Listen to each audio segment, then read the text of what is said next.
Okay. We should be now live on YouTube. So we'll just give a second for people to start joining in on the chat here. I suppose I should also check on... Oh, there we got 3 people joining us. Welcome, everyone. Thanks for joining. Say hello if you can hear us okay. This is my second live stream of the week. I was on with Paul Thorpe the other day. It was quite interesting. Yeah, these are great. I'm really loving everything you're doing, Sam. Really loved how you closed out the timepiece gentleman discussion. That was a real solid conversation there with Chris. That was awesome. Yeah, I suppose we could. I know people. Some people like to talk about it. Oh, thanks for letting us know, Dev, for letting us know. Yeah, it's been an interesting saga. Well, we've got people kind of coming in now, so should we kick this off? So welcome everyone to another live version of Casual Watch Talk. I'm joined by Pete from Not So Obvious Watches. I'm joined by TJ, who is the behind the scenes and sometimes on camera military expert on our channel. So thanks for all the advice there. Well, Pete, why don't we kick this off? I'd love you to give an introduction to your channel because I find it fascinating. I like the way that you almost go into the psychology a little bit of watch collecting. But okay, so Pete McConville, I'm a aeronautical engineer by training, but I've spent the vast bulk of my job doing kind of project safety and risk things. So whilst I understand the tech, psychology and philosophy and what people are likely to do and how we stop them doing dumb things has been like the focus of most of my career.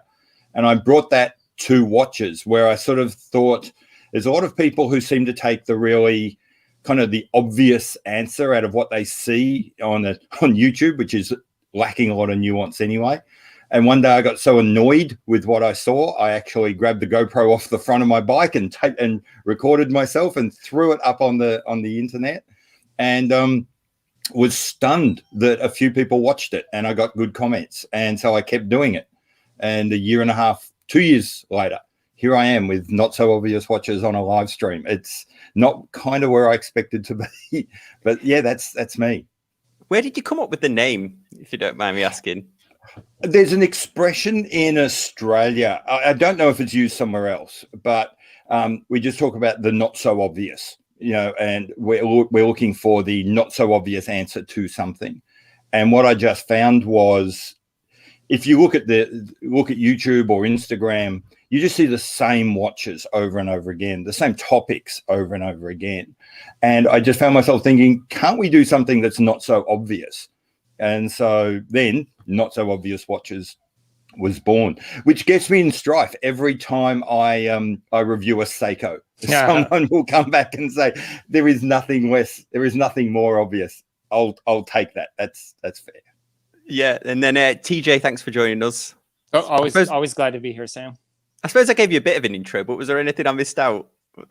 No, I mean, I'm just an active duty guy and try to bring a perspective. Chris keys in on it that it's always tends to be very functionality based. I think I'm a wearer in the in Pete's watch collector model, which I really enjoyed reading. It's like, yep, that's me. And an aesthetic and aesthete engineer in his enthusiast model. So I always tend to be very particular about features and sometimes, unfortunately or fortunately, hypercritical of design flaws, especially in aviation watches. And I always like to talk about those. So I'm here to help. Yeah, we'll definitely be getting into that tonight. It's funny, Pete, what you said about the name of the channel, because when I was picking mine, I knew I didn't want it to sound like I was an expert in watches. So that's why I came up with originally the Casual Watch Reviewer and then just Casual Watch Reviews. I'm sort of casually reviewing watches without being an expert. And it hasn't got me in trouble so far. Well, we might as well do a wristwatch check. Pete, do you want to kick us off? What are you wearing today? Today, I'm not sure if that's going to come up. I'm wearing the Breitling Avenger GMT Night Mission. So I love my pilot's watches. I love travel watches. There's something about the sort of the romance of a GMT, especially when I'm locked in my garage working from home. So yeah, it's one of my favorite watches. I don't care if it gets banged up. It's a regular wearer. So yeah, that's what I've got today. Yeah, awesome. TJ, do you want to? Yeah, no surprise for me. I think Pete will like the Marathon Navigator, the newer one with sapphire crystal. That upgrade I think is fantastic. Super light, quartz accurate, tritium lume, 12-hour conversion scale, and a date. I'm super happy with it. And I almost wear nothing else. I use this one for the 30-day challenge. Did great on that. And it's just my favorite. And I find myself trying to wear it more and more in situations where a black tactical watch doesn't belong. And I'm just carrying less and less and just pushing it further and further into the dressier regime. You know, maybe not a coat and tie, but I just can't take it off. I love it. Yeah, I mean, you've had that so long now. I wonder whether you could work out how much the tritium tube has depleted as long as you've owned it. I don't notice it at this stage. I think I kind of did the math on the charts. And I think 6 or 7 years is probably where I'm going to hit my limit since I'm a lume fanatic. I think that would be probably too much degradation, but we'll see. That's, the only lamentation is that, on a tritium watch is, that it starts essentially dying as soon as you get it, as soon as it's manufactured. And, but, Marathon says they'll replace the tubes, but this watch was less than $300. I think 7 years later, I'll get another one, so it's in essence a disposable watch. And that's not a bad model for something that's meant to go on deployment. Yeah, absolutely. Well, I'm rocking the old Christopher Ward again. I got it a couple of weeks ago. I really like this. I think it's probably one of the best value brands. I know I've said that. I've made that comment a few times, but I really think it's actually. I also think Breitling is incredible value for money in terms of the luxury watch space. I like how they've returned to more traditional aviation roots, and they're making things that are more less fashion oriented. And because I remember I wanted an aerospace, and then they updated the aerospace design and they made the numerals chromed. And it's like, well, why would they ever do that? What good does that do for someone in a cockpit? So they started to design more for the broader market, which I thought kind of betrayed their purpose. And I'm really happy that their newer watches went back to the roots. They're really trying to make something where I know that 0.01% will end up in a cockpit, but for those and the rest, it's important that they're faithful to their intended, their brand. So I like what they're doing. Yeah, we've got a few questions coming in, actually. One of them's pertinent to what we've just been talking about. It's Pete, what do you think of tritium? I love the idea. So I love the idea, and I love the way it glows and the way you can play with colors. I've never chased a watch because it's tritium. So it's like there's never quite been that combination of the watch I want with the tritium tubes that's made me buy that watch. So I love the idea of it. It's not that I shrink from it at all. I've just never quite found that magic combination that made me reach into my pocket and spend my money buying one.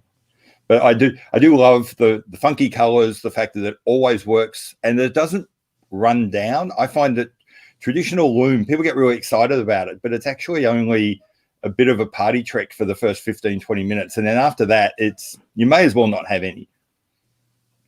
Yeah, I heard that lume's actually most useful to divers. I don't know if that's right, TJ, is it? That because of the UV? I think it is in that on a dive, the recreational diver is not going under for that long. So if you're out on the bright sunshine on your dive boat, you go down to depth for 40 minutes, you've got it. It's going to be great for you. Of course, your dive computer's backlit, so you don't need your lume anyway. But, to put it in perspective, but, for me, I needed it a lot because the ship's really dark. They set red lights in the evening, and you're still flying till midnight because we do a lot of our flying on the carrier at night for currency. And at a certain point, your watch has not been exposed to light for a very long time because everyone's trying to dim it to preserve night vision. And you go to the flight deck, and if you're in the back of the flight deck, it is pitch black during your pre-flight, and it's dangerous. And you're trying to look at your watch while you're pre-flighting to figure out if you ought to hurry or not. And BGW9 is not going to do it at that point. I've had those. I think C3 can do it. So I'm kind of a C3 or tritium kind of person at this point for military use. BGW9 I think is great, household use. But I also am in my 40s now. I wake up at 4 in the morning, and I do like to look at the time. So the San Martin that I have that's got C3, that I can tell that's this one right here.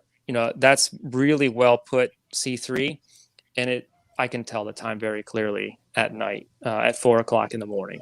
I don't know if people know, but your eyes take 5 to 10 minutes to dark adapt from exposure to light. So if the where you really need the lume is in the middle of the night, your eyes are fully dark adapted, but when you're just coming in out of bright light, they're not. So that's why some lume is focusing on that critical 5 to 10 minutes when you first went into darkness.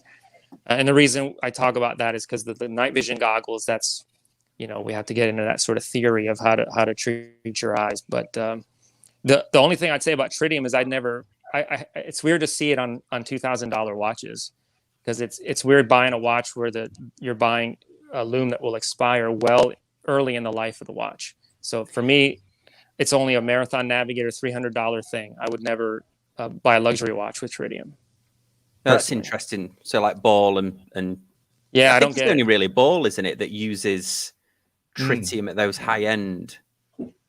Well, Marathon has some mechanicals that are over $1,000, and I guess if they have a service program to replace the tubes, it's like any other service, right? I mean, you're going to service the movement anyway, but at that price point, I'd rather have really good C3 and call it a day. Yeah, they do replace. If anybody's got a Marathon, they do replace the tubes. I forget, like it was $120, I think, for they do the dial, and then they have to do the hands as well. Because I actually investigated that, because I had that Marathon for a short time. We've got another question here. Have we seen the thoughts on the Hodinkee Renaissance collab? I've not seen that one, but I think that's the watch that's you can control. It's the mechanical watch you can control from your phone. I think we'll check that out later. Okay. Well, I think that an interesting subject, or certainly one I wanted to talk through, was, Pete, one of my favorite videos that you've done is the one about types of watch collector. So I thought if we could go through those types, and then you did that great explanation of them, and then we can discuss back and forth, see what people think in the comment section. Yeah, absolutely. That was actually a really fun video. It began from the idea of, one of the things I found was people, there's kind of a dominant narrative on the internet about this is what a watch should be. And I certainly found that quite often that just didn't resonate with me. And I would watch reviewers who are saying this watch is great because of this. And I'm going, I don't care about that. And they're saying this watch is okay, but, and I found myself thinking, no, this watch is terrible because it's missing these other issues. And I started to try and figure out all the different things that people look at, and then found that you could kind of clump the things that people liked about watches with the kinds of people that like those watches. And then I started thinking about, well, what would you call the kinds of people who are, and I never really got there, just total movement geeks. What would you call the person who genuinely does like the idea that they get a lot of likes on Instagram? What do you call the person who's, and I hesitate to say this out loud, Sam, but you were kind of the model for my account. Yeah. Oh, no. Where I said, what do you call that person for whom value and bang for buck is so important? And so that's really where it came from. And I've been really surprised at how I seem to have got it right. There's been almost no one come back and say, shaking their fist and say, how dare you say this? And also, that I missed anyone. The one thing that I missed that I actually did see coming but chose not to talk about was the person who defines themselves by what they don't like. I hate to say this, so I sound like a 16-year-old girl, but the hater, the person who says, I define myself by the watches I don't want, or I won't buy. But I hate to say it, I think there is a person like that in the community. I think there is. Yeah. I won't go too much controversial into it. I think certain brands, people almost, it's a badge of honor to own the brand because other people because a large part of the watch collecting community dislike it, so it's almost a badge of honor to own one of these. I'm not going to name brands because I get myself in loads of trouble here, but well, that's social media these days, though, right? Is a lot of people are more eager to contribute what they don't like and what they hate, rather than being positive about things they enjoy. Yeah, absolutely. And TJ, hopefully that didn't cut out, Sam. I don't know. No, we still got you. TJ, you're okay. And I was trying to think which category you fit into, but what I like about your collection is that you look at it from how functional the watch is for its intended use, don't you? That's really is something that you focus on. Would you say more than like the aesthetics of the watch, like how good looking you think the watch is, or which sort of angle do you come at it from the most? No, it's really a perfect balance of the two for me. And the aesthetics came in the enthusiast side. We didn't address it directly in the collector model, but for me, if a watch is not beautiful, and of course, to me, a lot of times the functional makes it beautiful. If it looks like it's purposeful, the military aesthetic, if it looks like it came out of a cockpit, I like the look. I don't know why I respond to that. Probably because it's my career, but there's been plenty of times where the watch seems to tick all the same boxes as another, but it's just bland, so the beauty piece of it is a really perfect balance between that and the function. But if the watch is like just gorgeous, there was one I saw was a chronograph that was inspired by the like South African Air Force chronographs of the 70s, just gorgeous, but it had the 60-minute small scale of elapsed minutes where you had no tick marks to distinguish between 0 and 20. So like it'd be impossible to read, or like that Flieger that Chris has. And so to me, I can't accept that strike. The company made a conscious decision to make their watch unusable in the purpose they designed it for. So they're essentially making like a phony. And even though it's stunning to look at, I can't get past the lack of functionality. So yeah, to me, I would say that, yeah, they're both equal. They both have to be there. That's why it's so hard for me to find watches. There's an interesting phrase I stumbled upon a little while ago, which I think really applies nicely to watches, that we want the form to follow the fiction. People talk about form following function, but really, if you've got a watch, as TJ said, 0.01% of pilots' watches will be worn by pilots in a cockpit. But we want a fiction, a story around that this watch could be used that way. And if it falls over and it can't do that, we feel that there's something missing, that there's something fake about it. And divers are the same. Like none of us you don't need a dive watch to go to 300 meters. But if something looks like a dive watch but doesn't do that, it just doesn't feel right. And as I say, the form doesn't follow the fiction that I could dive to 300 meters with this watch, even though I never will. Yeah, it's like almost they're aspirational in terms of the romance around them. Yeah, I think. Yeah, sorry. I was just going to say it's about sometimes it's what we like to think that we could do, not that we will do, but there's this little sense of we could go diving or we could jump in an aeroplane and do something with this. Never will, but it's just that sense that we're able to do it that is somehow fulfilling for us. Yeah, and I always remember, TJ, you told me, was it you were using Casio digital watches when you first were in the Navy? And in fact, I've ever since you and I connected and started doing some content, I started to basically write down when I went to brief.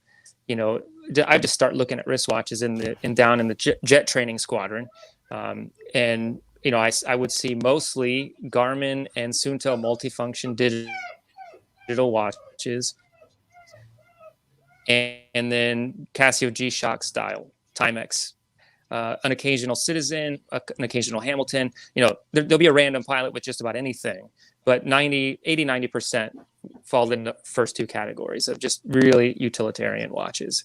Because that, and really also what I've noticed is a progression of aircraft throughout my career where I started out with being a navigator with truly drifty navigation systems where I had to monitor it, I had to detect faults, I had to figure out how to correct the fault, and and I could get lost, and really progress to increasingly automated systems where now I could wear a swatch, that's a collectible swatch, and it doesn't matter. I just really need to know what time it is, day and night. The burden of sitting there and doing computations with your watch is significantly diminished nowadays. So we have a lot of latitude what we bring, and really you're actually getting more use out of your watch in the brief while you're looking at your air tasking order, looking at your refueling times, figuring out, just doing a lot of that work ahead of the flight. Then once you get in the cockpit, the aircraft all the systems come up. And so unless you're in an emergency where you start losing generators, you're really not having to look at your watch that often in the cockpit, but you're going to use the heck out of it in the planning and briefing phase, which is really, I think, a little understood fact, right? That's kind of where you're really relying on it. Yeah. I'd like to ask TJ a really geeky inside baseball question. Okay. Shoot. I'm also in aviation and military aviation, but I'm not a pilot. But what I have seen is a couple of years ago, Sunto's, Fitbits, Garmin's were a really big thing. But since we started introducing a lot of new aircraft with really strong security boundaries around them, you're not allowed to take anything connected into any of the briefing rooms. And so G-Shocks have made a massive comeback. Have you seen that in your space? I have, because we do have those kinds of spaces in my former community. And I know Fitbits where, you'd get to a certain vault door, no Fitbits allowed, that kind of stuff, right? So, but I did see, and I don't know, I really can't say because I'm not in one of those super secret aircraft, but I know that the Garmin's were very popular for a while because of physiological episode tracking, because they monitor the pressure in your cockpit. And I did go to the hyperbaric chamber after a rapid decompression. And when at my next flight physical, the flight surgeon was like, "Did you happen to have a Garmin on you when it happened?" Because he wanted the data. And I said, "No, I'm sorry, I didn't." And so that became kind of standard. And so this, we don't, the Navy or Air Force, I don't think goes out and buys watches and then here you go. That's the old way of issue. But it's really squadrons have a list of authorized purchases they can use discretionary funds. And so I know a lot of the Growler squadrons were using those funds to equip air crews with the Garmin's for that purpose, at least in the jet community, because of the risk of physiological issues with decompression or over pressurization and all that kind of stuff. And I don't think that's necessarily faded because I've still seen a lot of those watches around. Yeah. But I bet you the F-35 folks are having to wear mechanical watches these days for the risk, right? No TikTok. No vaping, nothing that has anything, no guts of any electronic type. They probably have to bring pocket watches. I don't know. Yeah, and that's where some of my experience has been with anything to do with that aeroplane or a whole bunch of other sort of more, we'll call them connected aeroplanes. The restrictions on what, as you say, there's places where I've been where to get into the precinct where they store the airplanes, you have to put your phones and everything aside. Mm-hmm. So it is kind of like a time machine. You go back to the 80s when there's no mobile phones, everything's a landline, everything's mechanical. We've got a few questions coming through. So first off, well, this could be both to you and Pete and TJ, is what do you think of Bell and Ross? Now, Chris isn't on, my co-host, otherwise he's a big Bell and Ross fan, but I guess maybe from an aviation point of view, what do you think of Bell and Ross? Who's first? TJ go first. Okay. TJ. So I don't aesthetically like the square ones.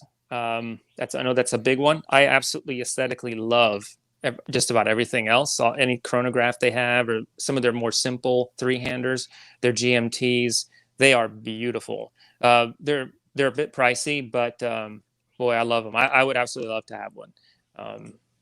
From a watch enthusiast standpoint, and they're obviously super legible, and I would gladly fly with one too. I think the square ones, I mean, they're large, they probably functionally are great in a cockpit, but I just don't like them aesthetically. So sorry, again to that point, right? So Pete, which is a really nice set. which is a really nice segue because I love all of the Bell and Rosses, but I've got a square one. So sorry. and you're no, and because you're absolutely right. Yeah. The square watch is a watch I would say is for the person who's got a lot of other watches and says, for this couple of hours of the day, for this thing I'm doing, the square is perfect. But if you had a small watch collection of 3 or 4 watches and you expected to be able to wear one all day or for a couple of days in a row, there is no way I would say go buy a Bell & Ross square. You are going to get really uncomfortable. But I do love them. I love all of them, and I came really close to buying the round. I think it's the Heritage Collection is the rounder ones. But then beautiful. I was able to get the square, and it's just so. When I look at my watch box, it definitely stands out. It's unlike anything else in the box, which has got a quality of all of its own. Sam, I got to excuse myself to get a battery pack real quick. I will be right back. No worries. I'll just remove TJ from the stream, and then we'll add him back.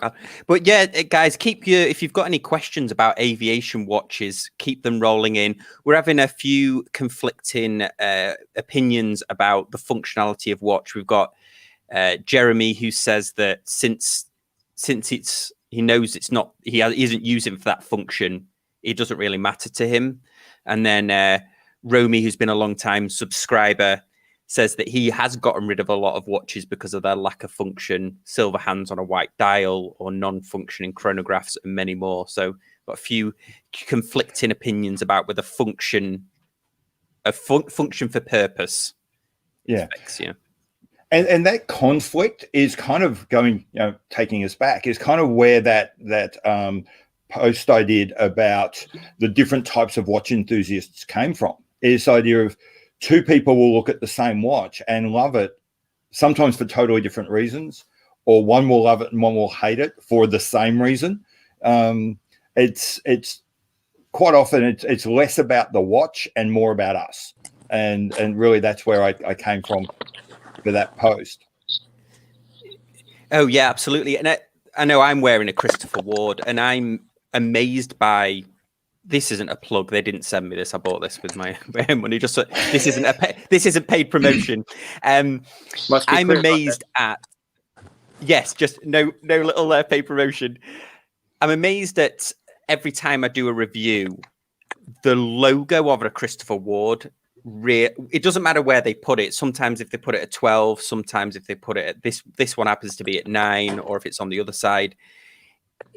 The fact that the name is on there is. I think I mentioned it in my last review that it's a shame that I think a lot of people can't get past the name on the dial, because you're missing out on a great watch. And I actually asked Mike Francis a couple of times about the name on the dial. Is there any? Well, what's your opinion on Christopher Ward's name on the dial? And is there any watch names or logos would just puts you off with it being on the dial? Not necessarily. I mean, like the graphic or the font that they've used. Absolutely. Orient. I hate that. I hate that. The lines and the shield. Oh, it's a Marmite one, that, isn't it? Because I like that one. I don't mind the idea of it. I find myself thinking, though, I like the idea, but when they take that very complex, very sophisticated sort of design and then execute it in a $100 watch, it ends up being a bit blurry, and it kind of smacks me in the face that you've bought a budget watch, because the very logo of the on the dial is a bit smeary and a bit blurry. I think if you're going to sell a cheap watch, and an affordable watch, I should say, aim to make your designs ones that you can execute really nicely, that don't smack the wearer in the face with the fact that they've had to cut a corner. And so the Orient one really bugs me. Yeah, that's interesting, because Seiko, the parent company, and their dials are probably the best in that mid-range price, aren't they? So I wonder whether if they just printed it, it might look better. Because I review a lot of Phoebus watches, and they have that King Octopus logo. And I always think it's a shame that on even across the range, where some of the, because there's a lot of depth to the dials, and the indices are always well finished. And this is I am an affiliate of Phoebus. This is paid promotion.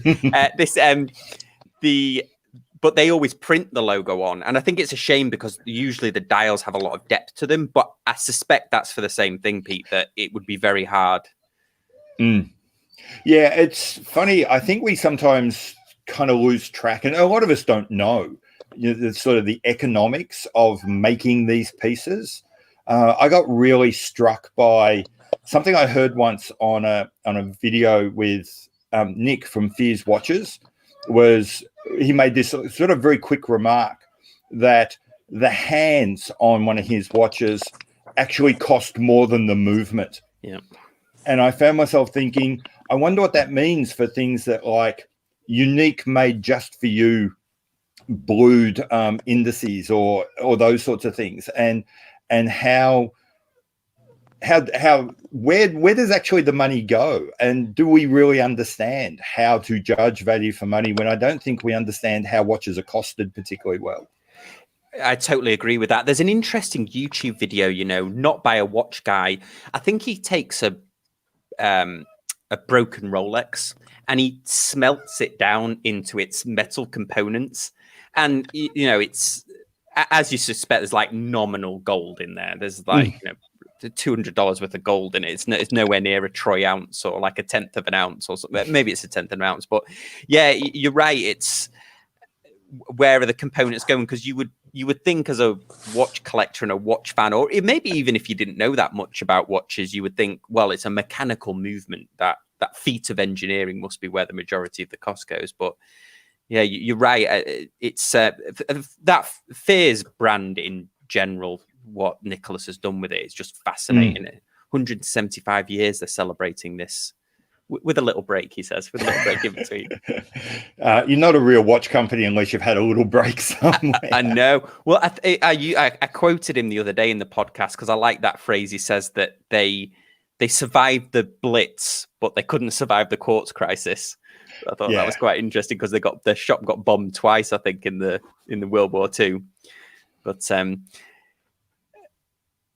so, well, following on from that as well, if anybody, keep your questions coming in. But Pete, another video you did, and I know TJ is a Omega owner as well, but this idea of could Omega take Rolex's crown, or I think that was the premise of it, wasn't it? Like, could they become the top dog one day, where all the rappers are rapping about Omega instead of Rolex? Well, that's actually a really interesting point, because that's not necessarily the TJ's back. That's not and that's where it gets really tricky right off the bat. Yeah, right off the bat, it gets really tricky. Like, what does it even mean to hold the crown? Is it that you're the one that the rappers are singing about, or is it that simply you're the one that most are on top of that? Morgan Stanley. This is where most watches on Swiss watches go. I chose to go for that second one, of a very straightforward. Most money that gets spent on a Swiss watch will end up with Omega rather than Rolex, and that is how we will define the top dog. That's not to say it's the only one you could use, but it's the only one I could measure, and it's certainly the easiest one for me to chase. I'd never really thought, what would Omega need to do to become the kind of the fashion icon that Rolex is. I suppose I'm not sure I'd want Omega to do that. Maybe that's why I didn't chase it.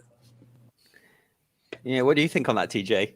About Rolex being a pop culture icon versus Omega, is you hardly ever see I don't know why I just picked out rappers. That wasn't even the purpose of the video. I just was thinking, as it being like a cultural icon. Most people have heard the name Rolex, where Omega, unless you're a sports fan, obviously with the Olympics and stuff.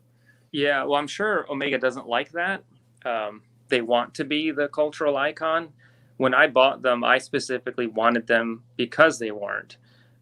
because it felt like you were getting something that was a little bit more understated, that I don't like the conspicuous consumption, and we know, a lot of people on our forums condemn Rolex because it's the watch that someone buys who knows nothing about watches, but simply wants to treat themselves to something really nice. Like, I got a big promotion. It's time to treat myself to a Rolex.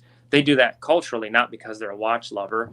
And I don't see why some of us resent that. It is a very quality thing with a lot of value, and it retains value. So, and my brother has one, and when he got back from Iraq, and I don't think he got it because he's a watch lover. I think he got it because he wanted to treat himself to something really special on returning from Iraq, which is more than fair. But I liked Omega because it felt like it was more to the business. They've just been making these great watches. They made the Speedmaster. They didn't even know they were making an astronaut's watch, but it was that good. And so I always cheer for the underdog, I guess. And they felt like an underdog at the time. And I felt like I was getting a lot more, like an accountant.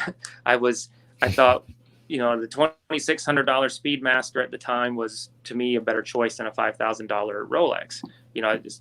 But as I think Omega, as they're trying to redefine themselves into that top level, their prices have gone with that, the exclusive movements, in-house and all that. So they've gained maybe some footing in that realm, but they've lost people like me that like them, because now I'm going to look at Zin and Damasco and some of these other brands in the $2,000 range that are making something little known but highly respected in the watch community. That appeals to me. Yeah, I agree. I like, when I bought my Speedmaster, they were very affordable. Like that, it was a big cost for me at the time. I think I bought it in 2004. It was secondhand. I think I paid £1,500 for it, which was a lot of money for me. It was a lot of money at the time, and I bought it off eBay, and that was at the time that you weren't buying stuff that expensive on eBay. Remember, there was like a weird time when everybody thought first of all, you could sell anything on eBay. You could sell a matchstick and somebody would buy it, but also there was this idea that anything high end, you were going to get scammed. Like, oh, you're gonna. And I think I maybe did it one night after maybe one too many beers, and it came, and I loved it, and I treated it like it was my watch. Like, I wasn't afraid to. I have this thing now, and I don't know, Pete, which this fits in. Maybe the aesthete, probably, where when I bought a luxury watch, or when I had that Omega polished, it then became a precious object to me. It was no longer the tool watch that I used all the time, and it changed my opinion of it. So not to do with like a logo or anything, but the fact that, I mean, when it came back from Omega, it looked brand new. I'm amazed at the job they did on it, considering how I bashed it up. I don't know what you guys think on that. Is there anything? Yeah, I think that probably, at the risk of being an amateur psychoanalyst, I think that probably represents more the kind of collector you are. You're very much a wearer, I would say. If you're not wearing a watch, then it doesn't stick with you. It's not something that you want. So when the watch changed and became a thing that you didn't feel comfortable wearing, well, then the kind of point of you owning it vanishes. So I suspect it's less about what you appreciate in a watch and more about, because as you say, you really loved the watch when it came back. You just didn't want to wear it anymore. Pete, I think you need to do readings of all of us in the community. Like we just get a session with you and then watch therapy. That could be the newest thing. It's really dangerous trying to do other people. You can probably do other content creators, because they put enough out there that you can kind of get a toehold. But I've had a few people. One of the things I have tried to push out to people is these videos were mostly around trying to give people a tool to look at themselves, not as a tool to try and classify other people. Self-help. So there's self-help tools. That's absolutely true. Yeah, and you're right, Pete. It's strange where I changed, I think, mid to late 20s. I was very much a hoarder. When I first bought a house that I lived in and I owned it, I ended up just filling it with stuff. I was like living on my own. I was still like early 20s, and so I was like kind of filling it with stuff that I thought I was a bachelor at the time. I kind of filled it with stuff that I thought was cool. And when I started dating my wife, and she came in, and like my living room was, everything was like black or white. It was, white side cabinets, black leather sofa. I was like, thought I was really cool, and had like DVD shelves full of like 80s horror films. She was like, no, this isn't gonna work for me. So I changed, and then I think one of the things that changed me as well is when my grandfather passed away, and he lived a lot. He lived till he was 95, but he passed away very peacefully, and he had a lot of things that I think, because he was of that generation, that he was in the Second World War and that post-war, where they just hoarded a lot of stuff. And I saw how much value he put in things that other people would think was junk, like bit things that he'd made, or like, cheap things that he kind of collected. And when we were clearing out his house, I kind of had like a change where I thought, wow, all this, like his precious items to anybody else would be. And it kind of reset how I thought about like my own possessions that I had. Like, why am I keeping certain things? Do I really need it? So I think that's when a change, where, especially with watches, I suppose it's one of the things with being this has turned into a therapy session. I think one of the things for being a watch reviewer as well is because very gratefully, I'm at the stage now where people very kindly send me in watches, companies and things like that. So you kind of reviewing a watch, immortalizing it in YouTube, and then you've kind of done your bit. You've kind of immortalized it. It's there. You've finished the review, and then you're on to the next review. So I think mentally, I don't know, Pete, do you find that with watches that you've reviewed, or? Well, first off, I don't do a lot of watch reviews. And two things: one, I don't do a lot of watch reviews, and two, I'm a tiny little channel, not on the United States or in Europe, so it's not like people are sending me things across the Pacific. So I don't get a lot of that stuff. So yeah, I can't really answer that question as a watch reviewer. But what I would say is that as a watch collector, I'm kind of different. I'm not a wearer, so I've redefined what is in my collection. But even then, for me, it's 40 something watches. Wow. And for me, it's because I collect things. I'm one of those, think about, I was going to say, I'm talking to an Englishman who's now in America and an American. So you'll understand, like baseball cards, there'll be people who want to collect. There'll be people who aren't interested in all. And then there'll be people who are really interested in collecting only their favorite players. But then there'll be those people who say, I really want to collect my team, or I really want to collect, all of them or something. I'm one of those kinds of people who would have said, I want to collect all my team and all the teams we beat in a final. so I can always just sit there and look at how much I hated you. And so what I have is a really good sense. That's just who I am. That's just how I do things.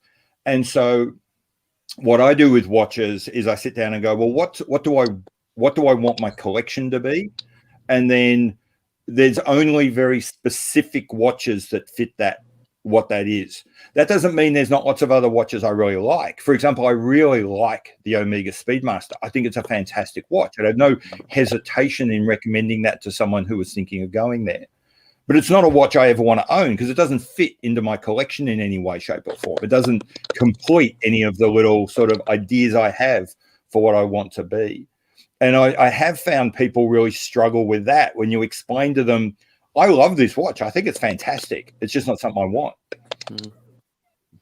Yeah. TJ, what do you think about that? You've got a modest watch collection, haven't you? You'd say. I do. It's all up on my dresser, and it feels like it's like, I think there's 8 or 7, and I feel like it's too many. And several of them don't get any wrist time at all. And really what I'm looking for is just one, And I kind of realized that there's just too many uses, and there's no one watch that's probably going to be at home in every single scenario. So I probably need 3. But to me, I'm always looking for perfection. And when I feel like I find it, I almost don't want to wear the other 6. So I have one that I just keep because I wore it in Afghanistan and stuff, and I don't wear it.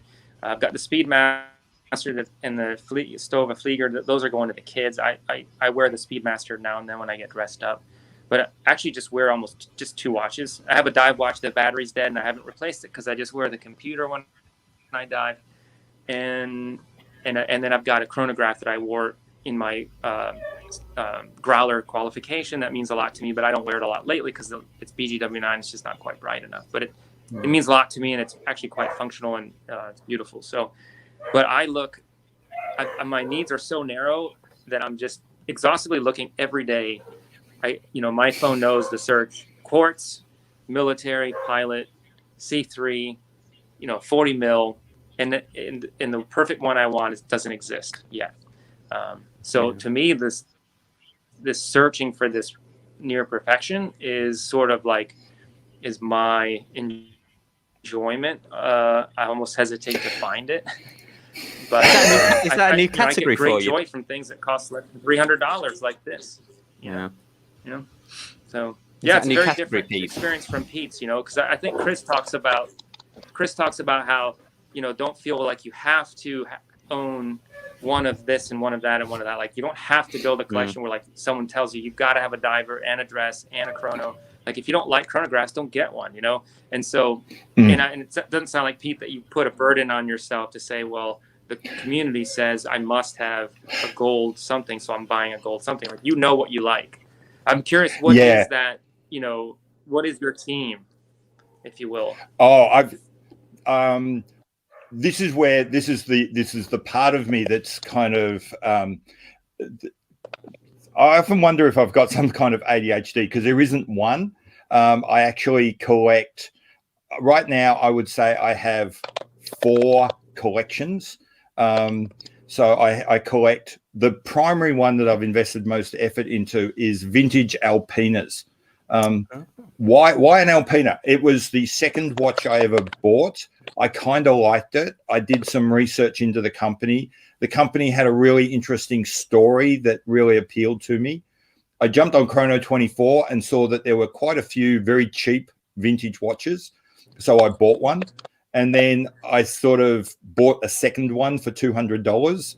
And what I realized was I had sort of a watch from their very early days. And then I had a watch from kind of their growing days. And I had a watch from their rebirth. And then I thought, oh, there was a glory years period where they were great. I'd love to get a watch in there. And then there was a watch where they were really terrible and they were doing badly. And I'd like to get a watch from in that area. And so you could look at a spectrum. And then they're not expensive. And so I started thinking, I can fill this out and I can show the progression of the brand. But then as I was looking at that, I found that there was this one watch that kind of marked both their high point and their descent. And it was a very specific piece. It was a 1969 Alpina C-Strong 10, first variant with the broad arrow hour hand, not the broad arrow minute hand. And I said to myself, that's the very specific watch I need to cap that little collection. So I spent 3 years searching for that. Probably had 5 Chrono24 and eBay transactions go wrong, and finally found the one I wanted, and that was it. So that part of my collecting has kind of stopped, and now I've moved on to I just collect travel watches, so GMTs. And I try and find as many different variations and ideas and interesting takes on the idea of a GMT watch. And so now I've got 8 of those, and they represent all different types of ways of solving that problem. Yeah, I wonder if I'm sure I might, at one time I was a big collector. Maybe it'll be as I, if I ever stop YouTube or as I, you move through stages of life, maybe I'll start collecting them again. But somebody asked an interesting question, actually. So Jeremy asked an interesting question. Is there a disconnect between content creators who are far more likely to be flippers and watch collectors who don't even post pictures of their watches on Instagram? I suppose that's an interesting one, isn't it? I don't know whether just to the bit that I can speak about the watch flippers, I'm not sure. There's another conversation about people who collect watches but don't necessarily need to display them. But in terms of watch flippers, yeah, I suppose because we're reviewing watches, so we have the watch in, we're reviewing it, and we're telling you our thoughts on it. We're showing you the dimensions and everything like that. Kind of like, I guess, not quite like reviewing a film, but we're reviewing it so that if you're interested in that, we're giving you the best possible idea of what this watch is like. And then I think once we've done that, once it's on YouTube, then the watch, unless we really like it, to be honest, in terms of flippers, I actually give away more than I sell, but I'm not virtual signaling. It's just because that gives me more pleasure than actually selling them. So I think that's where I'm coming from in terms of getting them in and selling them. Once the review's done, the company's reached out. They want you to review it. Their benefit is you sharing it with the world and your thoughts and your honest opinions, because there's stuff that they will want to change, especially micro brands. If you notice something, I know TJ, you certainly notice things with some of the micro brands that I've reviewed. They do want that feedback, positive, negative, or otherwise. But what do you guys think on this watch collectors who don't necessarily post or maybe like to display or share their collections with other people? Yeah, I'll jump in. I think I heard recently, and it's now in a sphere of watches which is totally different to all of us. It was someone talking about Patek Philippe, and they were talking about, there was a discussion on a podcast about why would Patek Philippe ever get rid of the 5711, the Nautilus, because it's their cash cow. It's the thing that makes them all their money. It's the one that they're all known for. And that really struck me because, and that was, people that live in this community and they're content creators, and that's what they talk about. But if you actually listen to Terry Stern, I think it is, the CEO of Patek, who was saying steel Pateks are like 10% of their business. It's not what he wants his business to be known by. It's a niche that they can live without. And so what that made me think was 90% of Pateks are like icebergs. They exist under social media that we just don't even see. All we ever see are the steel sports models from Patek that everyone wants to show, but most of what they sell doesn't even surface. And then if you think about it, that probably applies to Seiko. That certainly applies to Rolex. The vast majority of Rolexes are Lady Datejusts, but we don't see Instagram flooded with those. So I think Jeremy's really onto something. There is a massive disconnect between the watches that we look at in our little part of the community and put forward versus the watches that actually get sold. And another fantastic example of that would be Tudor. If you ask people to define Tudor, they'd say it's the Black Bay. But the Black Bay is probably 5% of Tudors sold worldwide. It's one of something like 18 collections that brand has. Yeah. So I think Jeremy's onto something. I think our little echo chamber really does distort what is actually going on in the big watch community. Yeah, and I think that's, I was thinking about this week just in general, just about general topics, but certainly with the recent stuff with the YouTube drama that's been going on. I think social media, even though, and just the internet in general, even though we've got a wealth of knowledge, it seems like we've resulted to things where the exceptions prove the rule instead of the other way around.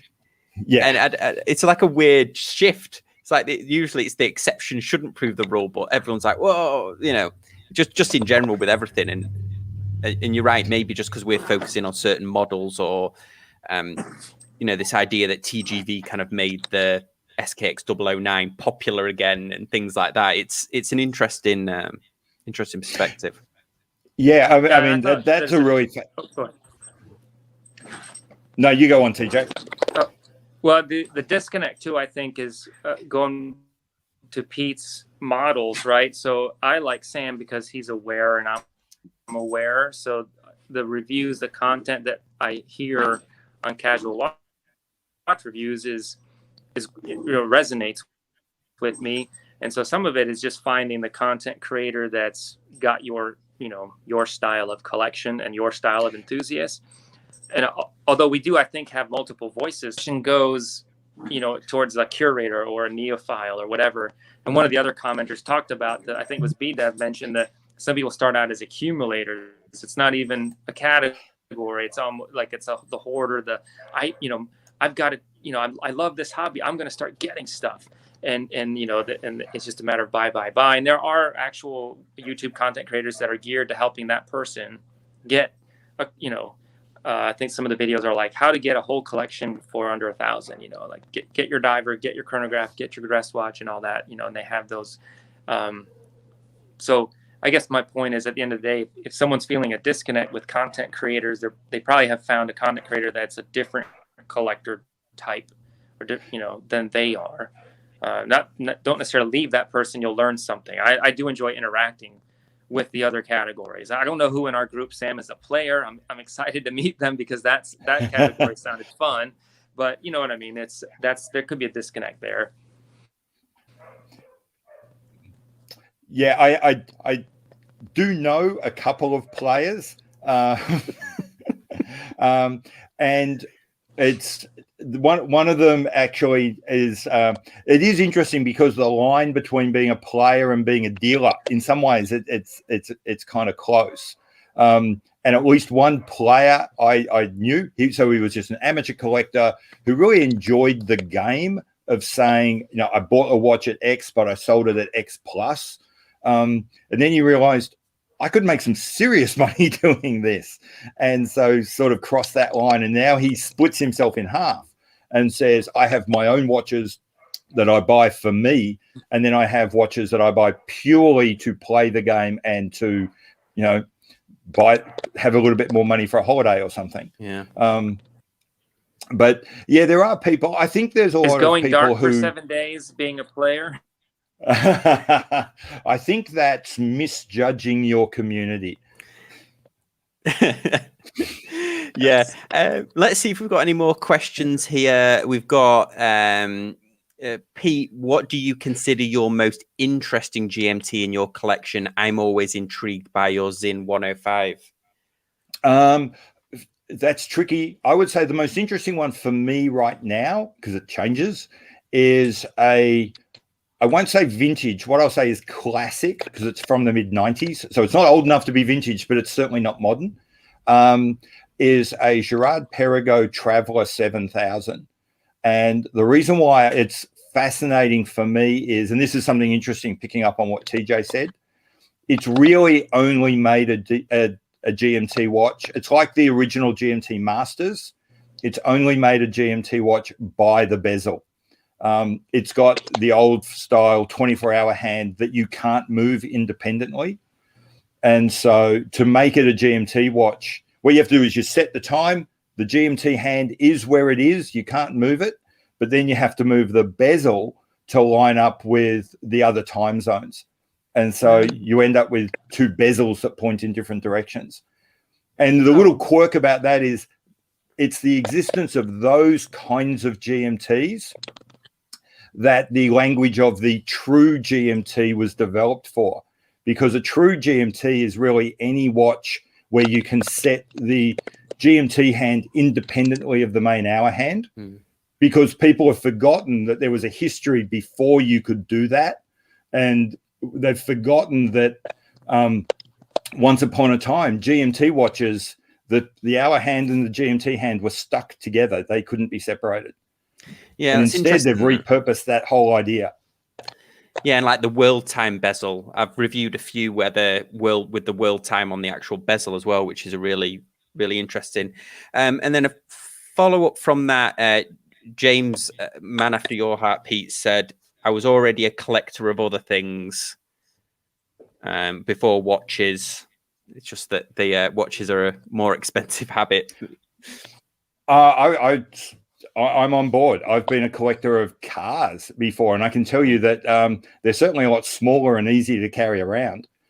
Yeah, it's funny, you know, when you were mentioning about the baseball cards, I used to work with a guy, and I'm not sure what type of collector this would make him, but he was really into Pokemon cards, and this could be any card, but what he used to do is he used to not only buy decent examples from eBay, but he would also buy ones that looked like they were damaged, and then he would get the damaged ones, sort out which ones were really badly damaged, and then destroy the damaged ones, because in his eyes, they weren't perfect examples of what the cards were. They were already, he didn't want them in circulation. Do you know what I mean? He didn't want, because he felt so passionately about the Pokemon cards that he didn't want the damaged ones to be in circulation or to be a reflection of how they were. So I'm not sure what type of collector that would be. The word pathological is coming to mind. That's going a bit extreme. Yeah. The sociopath. Yeah. Well, we've done the full hour here, guys. Is there any last words or anything else you guys, perhaps subjects we didn't touch on that you wanted to go over? Or actually, one you had me get ready for, which we didn't end up discussing, please, which was watch obsessions. Yes. Yeah. Okay, so 6 months ago, I ordered a watch, and it's expected to come in like in the next probably month or so, and it's hardly ever covered, and it's very rarely on YouTube. There's one great YouTube video on it, and I almost feel like I've got that on repeat. I just keep watching it over and over again. So I've ordered an independent German, a Dornbluethen Zona World Time, and it should be coming in about a month, and I'm just obsessed with it. I just keep watching the same 2 or 3 videos about it over and over again. So that is very much my watch obsession right now. Oh, I think even though I absolutely butchered the name, I think I might have found it. I might have found the actual brand here. Just bear me a second, Pete. I'll see if I can bring it up and see whether this is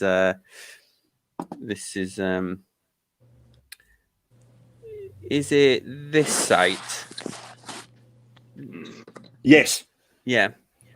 So that's the company, and funnily enough, the one I'm getting isn't there, but because they don't, but they'll give you an idea what it looks like. In fact, the one in the center, the Veilzeit, is it. That's what I'm getting. Oh wow! First I've heard of this brand. Beautiful. And these are in-house movements, are they? The one I'm getting is not. I think they do make a purely in-house movement, but they didn't want to spend the extra $3,000 on that one. So generally what they have is a very highly modified ETA. So I think it's about 60% of the parts are totally new, but they start from an ETA base. Wow. Wow, it looks the part for sure. So to go back to Jeremy's question, when that arrives, that will definitely be my most interesting GMT. Kelvin here has said, no, probably pathological sounds right. 300 neckties, 70 pairs of shoes, 10,000 CDs, and 230 watches. Wow. Well, TJ, have you had a watch obsession? Yeah, I subscribed to the email alerts for the Sangin K2. It's a pilot watch made in consultation with a whole bunch of air crews by some guys that were Marine Special Forces in Afghanistan and named after a valley there in Afghanistan. It's awesome because it has a GMT hand and a 12-hour bezel. And the thing is that I really like to just have a bezel because I use the triangle as sort of like a next event in flight kind of a thing. So next refueling time, carrier landing scheduled time, we do so many things scheduled that I just advance it ahead. That way, when you're in your orbit, you can kind of look, refueling time's getting close and you're not late to the tanker. So that's why I like having that, GMT hand. So in the brief, I'm converting with the bezel. In flight, I'm using it for other things. I just like the flexibility of that. They have a lot of other models. You're looking at one right now. And so I've just been following these guys on social media, but they talk about how they consulted so many different air crews to make that. I like this one here. Yeah. They're just, I like them all. They've every sort of technical criteria to make something usable in operations has been met. They're just really great. But the K2 for me is, if I sat down, if they had consulted me as one of their air crew they consulted, I would have contributed. I would have said, you've already got it. I don't need you to change anything. I really like the 369 rectangles with the triangle is right out of the Mark 11 from the 1948 period from the RAF. This thing is amazing, and it's small, relatively normal sized with 20 millimeter lugs.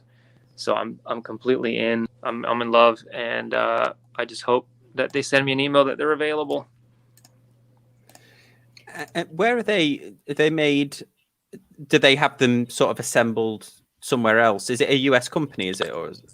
Yeah, it's a US company. Awesome. It's I think people not sure the pronunciation, but it's Sangin. It's a valley in southern Afghanistan, and I operated over that valley at times.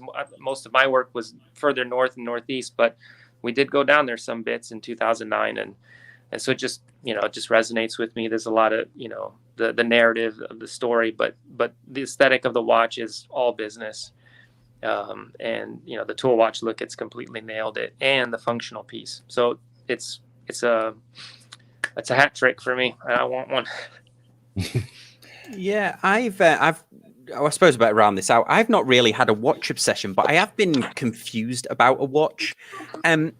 This one Hodinkee did an article on this Seiko, this automatic Seiko, saying it's been basically it's a huge hit. Now it's using Seiko's automatic chronograph movement, but this thing is like $3,000 or something, and I know it's a reinterpretation, but I can't really work out why it's so expensive. Because it doesn't. It looks cool, but it looks like an affordable chronograph that they would make. I don't know if you guys have seen this one. I'll go back up to that picture. It's the SRQ029. I wouldn't buy it. I'm really beautiful. Yeah, I'm similar to TJ here. I think it's beautiful, but at the same time, it's not really a watch that appeals to me personally. It's one of those examples where I can look at it and go, that's a beautiful watch, and I'm sure the person that wants it will love it.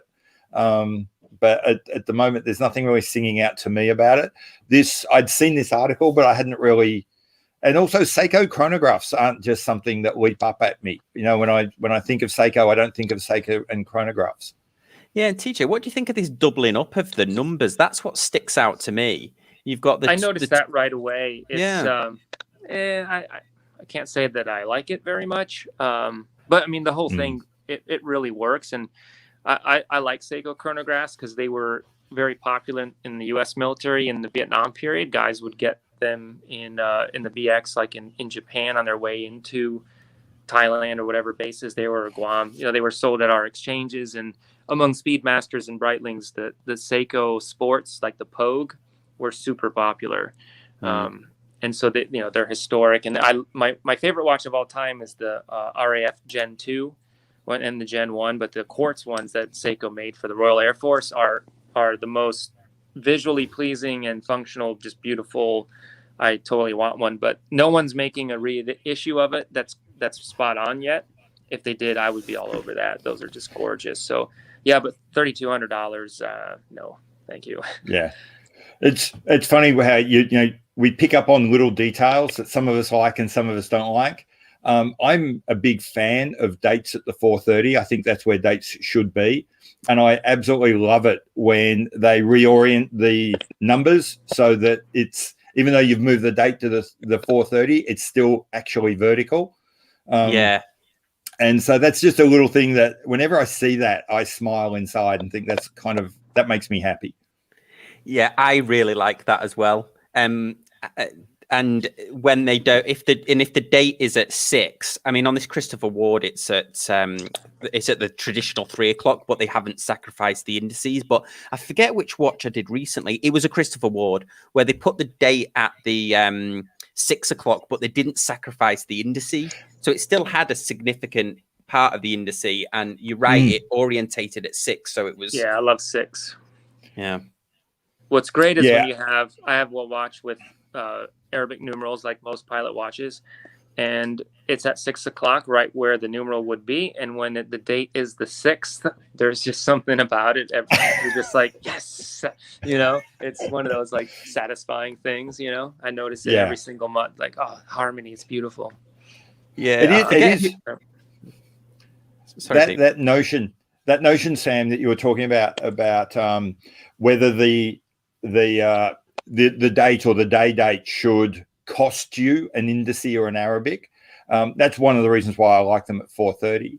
I got some really interesting feedback on a comment recently from someone who they like it on a lot of models. They'd actually prefer to lose the index or the indice or the number, because for them that means that the movement and the case match each other in size. That the cases you're talking about, where Christopher Ward, for example, the date can be a long way in, therefore it doesn't cost you the number or the index. That's generally because they're using an off-the-shelf ETA, which is a movement. Yeah, they're much using smaller than the case. And some people really don't like that. They like. Yeah, I've never heard that. It's crazy. I'm trying to think who posted it. Guys, if you're not on the Facebook group, please join us over on the Casual Watch Talk Facebook group. But there was somebody who posted a watch the other day. I'm going to see if I'm probably not going to be able to find it, but it had a full set of numbers. Except for there was no number at the 6 and the date was at the 6. It's gonna frustrate me now not seeing it. But when he posted the watch, because the date was the 7th, it like totally threw me off, because it was like it basically looked like 2 7s. So I was like, I would personally have to always constantly set the date to the 6th. Oh, here, actually, I have found it. I found it here. Let me just quickly show you on the live stream here. So you see the 1, 2, 3, 4, 7, 7. Yeah, it was. But on the 6th, it's magic. Yeah. Yeah. So thanks to for John for that. But if you see, I was like, can you change the date to the 6th? It was like throwing my OCD off or whatever. On the 5th and the 7th is going to be the worst times. Yeah. Yeah, it's crazy that, isn't it? And that's Bolivar as well. So. Bunch, aren't we? Yeah, so guys, definitely come and check us out over on the Facebook group here. We'd love to have you on if you're not already there on the Casual Watch Talk Facebook group. Great. Okay. Well, guys, that was really good. That we kind of slightly went over the hour, but it was a great conversation. Thank you for everybody that tuned in. As always, appreciate you watching. And I was going to say listening, but I'm not going to, like, this is a podcast. But Pete, thank you so much for joining us. Thank you so much for having me. I've really enjoyed it. I hope my dog whining didn't come through too much. It was a little bit, but I think you should just say that the dog is happy. It's well fed. It wasn't under any distress. It's well loved. It's a 4-month-old puppy that does not like isolation. Yeah, none of the COVID puppies do. And TJ, thank you for joining us. It was a real pleasure. Sam, as always, glad we got to do it. Okay, guys. Thank you very much. Thanks for watching.